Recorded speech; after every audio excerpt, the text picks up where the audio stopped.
और ये सारी बात जब मैं कहता हूं तो मैं किताब में गरीबी नहीं पढ़ा हूं, हमने गरीबी झेला है, हमने गरीबी को जिया है।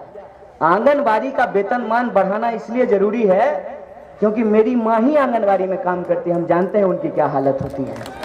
मुझे मालूम है कि आशा वर्कर जो है उनके साथ क्या बर्ताव किया जाता है।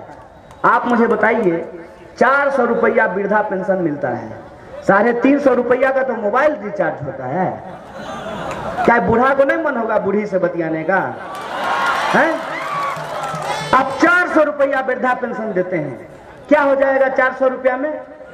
ये जो बिहार का सवाल है, एक एक बुनियादी सवाल, हम कहते हैं पुराना पेंशन लागू कीजिए, नया पेंशन के नाम पर सरकारी कर्मचारियों के साथ धोखाधड़ी हुआ है। पुराना पेंशन लागू कीजिए, समान काम का समान वेतन लागू कीजिए, वृद्धा पेंशन की जो राशि है उसको आप बढ़ाइए, बिहार में नए रोजगार के अवसर को पैदा कीजिए। एक बात आप ही सोच करके हमको बताइए, कोटा में पढ़ने वाला बिहारी, पढ़ाने वाला बिहारी, तो कोचिंग कोटा में कहा है, पूर्णिया में नहीं चल सकता है? क्या जरूरत है कोटा जाने का? चाहिए क्या? चाहिए बिजली और इंटरनेट। नीतीश जी खुद ही कह रहे हैं कि वो बिजली गांव-गांव पहुंचा दिए हैं। तो जब बिजली गांव-गांव पहुंचा दिए हैं तो हमको रोजगार के लिए दिल्ली, बंबई, कलकत्ता जाने का क्या जरूरत है? जब वो कह रहे हैं, उनके मित्र हैं मोदी जी के, जियो धन धना धन।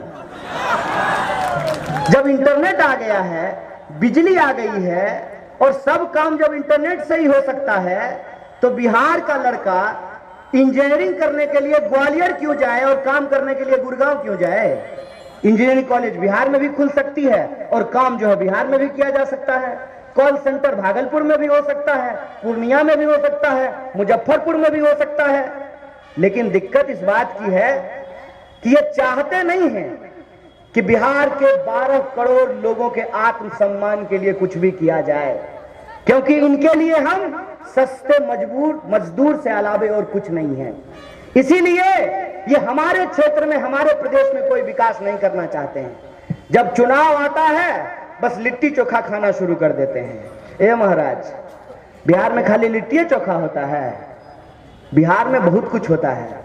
बिहार को अगर आप ठीक से घूमे होते, देखे होते, समझे होते तो आपको पता चल जाता कि सिर्फ लिट्टी चोखा नहीं, पेपचा का पत्ता का बचका भी बना करके हम लोगों को खाने के लिए आता है।